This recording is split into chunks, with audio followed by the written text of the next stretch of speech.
అందరికీ నమస్కారం. నేను మీ సింగర్ ప్రవస్తి. సో సునీత గారు రీల్ పెట్టారు, దానికి ఆన్సర్ ఈ రీల్. సో లాస్ట్ వరకు చూడండి. సునీత గారు మీరు చెప్పారు, ఫస్ట్ నేను పాయింట్ వైజ్ వెళ్తాను. సో ఫస్ట్ పాయింట్ ఏంటంటే, మీరు చెప్పారు చిన్నప్పటి నుంచి చూస్తున్నాను, ఒళ్ళో కూర్చోబెట్టుకున్నాను అని చెప్పారు. ఇప్పుడు నేను ఎలా చేయాలి అని కూడా అన్నారు. సో లేదు, నేను ఇప్పుడు నన్ను ఒళ్ళో కూర్చోబెట్టుకోమని నేను అడగలేదు. నాకు ఆ minimum respect as a human, as a singer ఇవ్వమన్నాను. అండ్ మీరు రీల్లో ఎంత బాగా మాట్లాడారో, రియల్లో కూడా అంతే బాగా మాట్లాడుంటే ఇవన్నీ అయ్యేదే కాదు మ్యామ్. సో అదొకటి. పాయింట్ నెంబర్ 2, నాకు కన్సిస్టెన్సీ లేదని కూడా చెప్పారు. చిన్నప్పుడు ఎలా పాడావో ఇప్పుడు అలా పాడట్లేదు అని కూడా చెప్పారు. Okay, that's your opinion, I totally respect that. So నేను దాని మీద ఏం మాట్లాడట్లేదు. సో ఇప్పుడు మీరు అన్నారు కదా నేను పూర్తిగా సాంగ్ సెలెక్షన్ విషయంలో మాట్లాడలేదని. సో మ్యామ్, మాకు ముందే రైట్స్ ఇవ్వడం జరిగింది, స్కెడ్యూల్ 1 ముందే. సో ఆదిత్య మ్యూజిక్, సారేగామ, టీ సిరీస్, మ్యాంగో మ్యూజిక్, సో ఏవి మాకు ఇచ్చిన రైట్స్. మేము ఈ రైట్స్ లో నుంచే సాంగ్స్ చూసి ఇచ్చాం వాళ్ళకి. సో నా సాంగ్స్ రిజెక్ట్ చేసిన కారణం అయితే రైట్స్ ప్రాబ్లం కాదు. దేనిలో కూడా జరిగిందో చెప్తాను. ఇది రాఘవేందర్ రావు గారి ఎపిసోడ్ లో ఆయన చేసిన మంచి డివోషనల్ మూవీస్ నుంచి నేను మంచి డివోషనల్ సాంగ్స్ ఇచ్చాను లిస్ట్ లో. ఇస్తే కాల్ చేసి ఇలాగా ఇది డివోషనల్ రౌండ్ కాదు, ఇలాంటి సాంగ్ ఎవరిచ్చినా కూడా మేము ఇవ్వము, అది ఇది అన్నారు Suman sir from Gnapika production house. So call చేసి చెప్పారు. ఇంకా I had no choice, but వేరే ఇంకా సాంగ్స్ దొరికిన సాంగ్స్ అన్ని పంపించాను లిస్ట్ లో. బట్ చూస్తే ఒక అమ్మాయి మాత్రం అదే డివోషనల్ సాంగ్ పాడింది. అండ్ తను కూడా ఎన్ని పిచ్చింగ్ ఇష్యూస్ చేసినా మళ్ళీ అదే మంచి కామెంట్స్ ఇచ్చారు, దట్స్ ఫైన్. అండ్ షార్ప్ పాడుతుంటే మీరేమో సైగలు చేశారు. Instead of pointing that out in the judgement, మీరు అది చేయలేదు. మరి ఇదేంత ఫేవరెటిజం కనిపిస్తుంది, అందరికీ కనిపిస్తుంది ఈ పాయింట్ లో. అండ్ మీరు ఇది ఆన్సర్ చేయండి, ఎందుకు సైగలు చేశారు జడ్జ్మెంట్ లో చెప్పకుండా, ఇది ఒక్కటి ఆన్సర్ చేయండి మ్యామ్. అండ్ జడ్జ్మెంట్ గురించి మాట్లాడుతున్నాం కాబట్టి, ఈ యొక్క ఎపిసోడ్ లో Ilaiyaraaja sir, SPB sir episode లో మీరు ఒక పాటకి లేకుండానే ముందే జడ్జ్మెంట్ ఇచ్చి వెళ్లారు. కన్యాకుమారి అనే పాటకి మీరు ఆ రోజు ఏదో ఎక్కడికో వెళ్ళాలి అని ఆ పాట వినక ముందే మీరు కామెంట్స్ ఇచ్చేసి వెళ్ళిపోయారు. అది ఎలాంటి కామెంట్ అయినా, ఒరిజినల్ సాంగ్ గురించి అయినా ఏదైనా కూడా జడ్జ్మెంటే. సో మీరు ఇలా చెప్పేసి వెళ్ళిపోయారు సాంగ్ వినకుండానే. సో అదొకటి. అండ్ మీరు రీల్లో నేను పేర్లు మెన్షన్ చేశాను చెప్పారు. ఎస్, నేను గాయత్రి అక్క ఇంకా శ్రీధృతి పేరు మెన్షన్ చేశాను. కానీ మీరు ఇంకేదో ప్రణతి ఇంకా శ్రీలలిత అని చెప్పారు మీ రీల్లో. నేను ఈ 2 నేమ్స్ ఎక్కడా కూడా వాడలేదు, వీడియోలో కానీ ఇంటర్వ్యూస్ లో కానీ ఎక్కడా ఎత్తలేదు. సో మీరు ఎక్కడి నుంచి విన్నారో, ఎవరి నుంచి విన్నారో తెలియదు మ్యామ్. నా వీడియో ఒక్కసారి చూడండి, నేను దానిలో చెప్పలేదు, ఈ పేర్లు అయితే అస్సలు ఎత్తలేదు. అండ్ శ్రీలలిత గురించి కూడా నేను ఎప్పుడు మాట్లాడాను, బికాస్ చాలా నాలెడ్జ్ ఉన్న అమ్మాయి, షీఈ్ అన్ అమేజింగ్ సింగర్. నేను తన గురించి అసలు మాట్లాడను. సో నా యాక్చువల్ క్వశ్చన్ కి మీ ఆన్సర్ రాలేదు, విచ్ ఇస్ లిరిక్స్ మర్చిపోయిన వాళ్ళు ఎందుకు టాప్ లో ఉన్నారు. I also give you the songs. చమ్కీ లాంగీలేసి పల్లవి స్టార్టింగ్ అయితే తను మర్చిపోయింది, అది మీరు కామెంట్స్ లో చెప్పలేదు. అండ్ సీతారామచరితం, దానిలో కూడా లిరిక్స్ మర్చిపోయారు, అది కూడా మీరు కామెంట్స్ లో చెప్పలేదు. And the third thing is, చేతుల మీద రాసుకొని వస్తే అదొక కామెడీ థింగ్ లాగా పోర్ట్రే అయింది, కానీ ఒక కాంపిటీషన్ మీరు అలా చెయ్యలేదు. అట్లీస్ట్ మార్క్స్ లో అయినా మీరు అక్నాలెడ్జ్ చేసి ఇస్తారేమో అనుకున్నాను, కానీ చూస్తే వాళ్ళందరూ కూడా టాప్ లో ఉన్నారు లాస్ట్ లో. ఇక్కడ చాలా డిస్క్రిమినేషన్ కనిపించింది మ్యామ్, వెరీ హర్టింగ్. బికాస్ మేము ఆ పాటలకి అంత లిరిక్స్ ఉన్న పాటలు, ఎస్పెషల్లీ మన భారతంలో నేను పాడాను, అండ్ అదర్ సాంగ్స్ కూడా డైలాగ్స్ కూడా ఉన్నాయి. మన భారతం అనే పాటలో చాలా చాలా లిరిక్స్ ఉండే, కానీ మేము అక్కడ లిరిక్స్ కరెక్ట్ పాడే వాళ్ళు కూడా మర్చిపోకుండా, మేమందరం అంత హార్డ్ వర్క్ చేసుకుని, అందరు సింగర్స్ కి తెలుసు ఎంత కష్టమో లిరిక్స్ గుర్తుపెట్టుకోవడం తక్కువ డ్యూరేషన్ లో. సో మేమంతా హార్డ్ వర్క్ చేసి ఆ స్టేజ్ మీద లైట్స్ కి టెన్షన్ లో మర్చిపోకుండా పాడడానికి అంతా ట్రై చేసి పాడాక కూడా మీరు మర్చిపోయిన వాళ్ళకి, చేతి మీద రాసుకొని వచ్చిన వాళ్ళని అంత అప్రిషియేట్ చేస్తే మాకు డెఫినెట్లీ హర్టింగ్ ఉంటుంది ma'am. It's very very discriminating.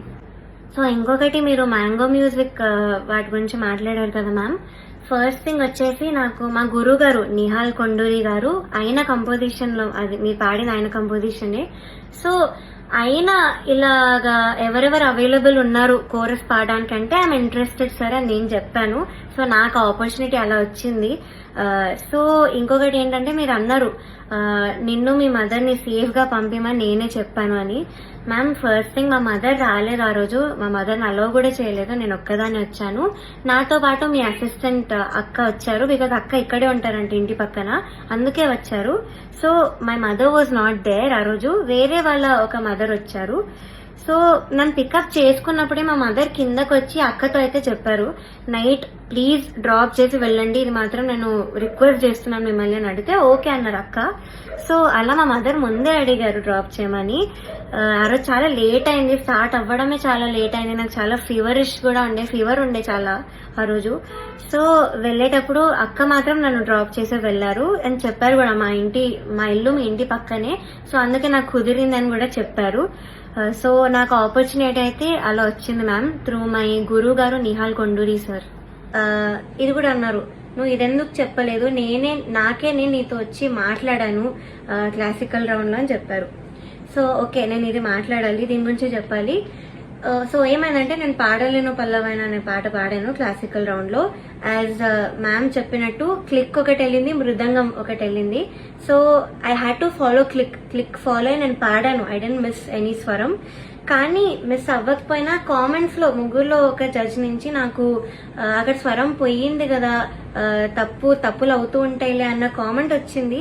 So అది మార్క్స్ మీద ఎఫెక్ట్ అవుతాయేమో అని నేను అప్సెట్ అయ్యాను. ఆఫ్ కోర్స్ అప్సెట్ అయ్యాను. కాంపిటీషన్ ఉన్నప్పుడు నా ప్లేస్ లో ఎవరైనా అప్సెట్ అవుతారు అని మేబీ మీరు చెప్పినట్టు బీయింగ్ 19-year-old నా ఏజ్ కూడా ఇష్యూ ఏమో, బట్ నేను అప్సెట్ అయ్యాను. అండ్ అప్సెట్ అయ్యాక ఏమైందంటే నేను ఆర్కెస్ట్రా వాళ్ళ దగ్గరికి వెళ్ళాను, ప్రొడక్షన్ వాళ్ళ దగ్గరికి వెళ్ళాను, మెంటర్స్ దగ్గరికి వెళ్ళాను. సార్ ప్లీజ్ మీరు ఈ జడ్జెస్ కి పాస్ చేయండి, నా తప్పు లేదు అక్కడ, కానీ కామెంట్స్ అలా వచ్చేసా నాకు కొంచెం భయం వేస్తుంది మార్క్స్ లో పడుతుందేమో అని. సో ఇది నేను అన్నిసార్లు వెనకాల పెడితే వాళ్ళు వచ్చి మీకు చెప్పారు, అది మీరు విన్నారు, నేను చూసా వాళ్ళు చెప్పేటప్పుడు మీరు విన్నారు, దెన్ మీరు రియలైజ్ అయ్యి వచ్చి నాతో మాట్లాడారు, అది నేను చూసాను మ్యామ్. సో అంతేగాని మీరు వచ్చి మీరు రియలైజ్ అయ్యి నేను అప్సెట్ కనిపిస్తున్నాను అయితే మీరు మాట్లాడలేదు. అప్పుడు కూడా మీరు ఎలా మాట్లాడారంటే ఊరికే అప్సెట్ అయిపోతున్నారన్న వేలో మీరు మాట్లాడారు, ఐ స్టిల్ రిమెంబర్. అండ్ మీరు ఇంకో మాట అన్నారు మ్యామ్, అన్నిటికంటే హర్ట్ఫుల్ ఉన్న మాట అది నాకు, రోడ్ మీదకి వచ్చి ఇంటర్వ్యూలు ఇస్తున్నాం అది ఇస్తున్నాం అని మీరు అన్నారు. ఒక 19-year-old ని పట్టుకొని అనే మాట అయితే అది కాదు మ్యామ్. అండ్ నేను రోడ్ మీద ఇవ్వలేదు మ్యామ్, నేనేం ధర్నాలు చేస్తూ అలా చేయలేదు. ఫస్ట్ ఆఫ్ ఆల్ మా ఇంటి నుంచే జూమ్ ఇంటర్వ్యూస్ అటెండ్ అయ్యాను, అండ్ ఆఫీసెస్ కి వెళ్ళే నేను ఇంటర్వ్యూ ఇచ్చాను. సో రోడ్ మీద అయితే నేను I don't create any nuisance. So మీరు ఆ మాట అనడం మాత్రం is very very wrong ma'am, I don't expect that from you.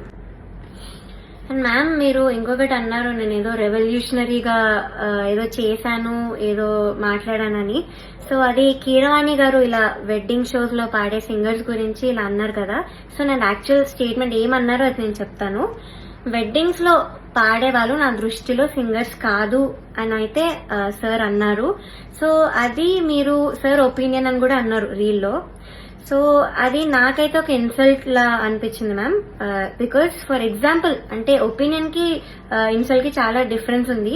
So నేను దానికి ఎగ్జాంపుల్ కూడా ఇస్తాను. ఇప్పుడు నువ్వు చేసే పని నాకు నచ్చదు అంటే అది ఒపీనియన్. నువ్వు చేసే పని అసలు అది నువ్వు మనిషివే కాదు, నువ్వు పని చేస్తే నువ్వు మంచోడివే కాదు అని అంటే దట్స్ అన్ ఇన్సల్ట్. సో నాకు ఇది ఇన్సల్ట్ అనిపించింది and it's my opinion ma'am. Also మీరు ఒక వర్డ్ అన్నారు, ఓటమిని తీసుకోలేకపోతుంది అని. సో మ్యామ్ నేను ముందు చాలా రియాలిటీ షోస్ లో కూడా ఎలిమినేట్ అయ్యి వచ్చాను, అండ్ నేను ఎప్పుడు కూడా ఇలా వీడియో చేసి నాకు అన్యాయం జరుగుతుందని నేను ఎప్పుడూ పెట్టలేదు. ఒక్కసారి మీరు చూడండి, అండ్ నా ఏజ్ చూసుకొని మీరు అజ్యూమ్ చేసుకోకండి ma'am. Though are 19-years-old, I have enough experience. నాకు 15 years ఉంది మ్యామ్ ఎక్స్పీరియన్స్ రియాలిటీ షోస్ వాటిలో, and I know how to take a failure. అండ్ నేను వీక్ పర్సన్ అయితే కాదు. చిన్న ఏజ్ నుంచే నేను చాలా హార్డ్ వర్క్ చేసి నా ఫ్యామిలీ రెస్పాన్సిబిలిటీ అంతా కూడా నేను తీసుకున్నాను. సో నాకు తెలుసు మెంటల్ ప్రెషర్ ఎలా హ్యాండిల్ చేయాలో, అన్నిటినీ ఎలా హ్యాండిల్ చేయాలో నాకు తెలుసు మ్యామ్. సో నేను చాలా స్ట్రాంగ్ గానే నించున్నాను ఇప్పుడు. అండ్ నా వెనకాల ఎలాంటి పవర్ఫుల్ పర్సన్ లేరు, మాకు అంత ఇన్ఫ్లుయెన్స్ లేదు, మాకు మనీ లేదు నేను ఓన్ గా రావడానికి, నా ఓన్ మ్యూజిక్ చేసి ఓన్ సాంగ్స్ చేసుకొని రావడానికి మాకు అది లేదు. సో నేను అన్ని నా సోషల్ లైఫ్ కానీ నా స్టడీస్ అన్నిటినీ పక్కన పెట్టి మ్యూజిక్ ఇస్ మై ఎవ్రీథింగ్ అనుకుంటూ బతుకుతున్నాను. సో అలాంటి దానిలో ఇంజస్టిస్ జరిగినప్పుడు ఎవరికైనా ఉంటుంది మ్యామ్, ఇలా అప్సెట్ అవడం అనేది పక్కా ఉంటుంది. సో నేను మళ్ళీ once again I'm saying ma'am, you are a legendary singer. I was always a fan, I'm still a fan. మీరంటే నాకు చాలా చాలా అభిమానం as a singer. So judgement ఒక్కటి నేను ప్రూఫ్స్ తో మీకు పెట్టాను. So please answer my questions. Once again no personal hate, I'm still a fan of you.